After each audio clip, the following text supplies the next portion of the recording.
Hello everyone, this is your IELTS instructor. Hope you all are doing fine. Today we are going to discuss some of the tips and tricks which will help you a lot in attempting your writing tasks for general and academic IELTS. These tips and tricks or strategies, these will help you a lot in cracking your desired band. So first of all, always understand the task. You have to read the instructions carefully because for academic students our data is given to them. They have to check that data based on pie charts, bar graphs and numbers in a tabular form. You have to evaluate that data and then you have to write in a form of a report.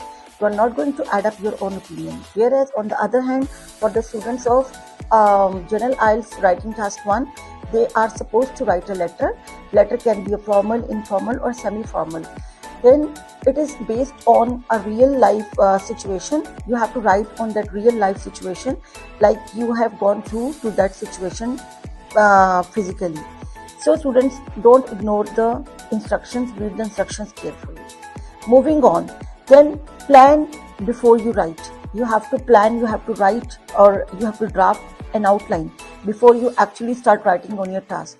Remember that you will be given a time limit with word limit as well.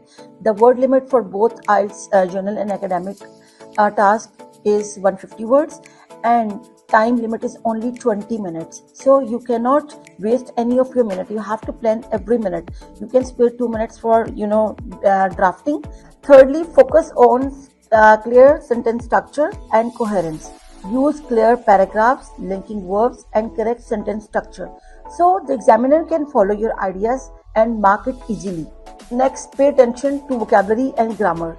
Use a range of sentence structure, good vocabulary or sufficient vocabulary and the correct use of grammar. And students, remember that don't overcomplicate your vocabulary. Just go with the flow. Don't try to use difficult words and dragging or fixing them in your writing. Remember that manage your time wisely because you have been given 1 hour, 20 minutes for task 1 and 40 minutes for task 2.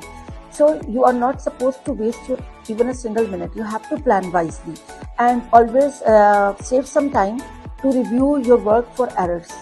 Remember that practice makes a man perfect and consistent practice is very important. So wish you all the best for your IELTS exam. Thank you so much. Take care.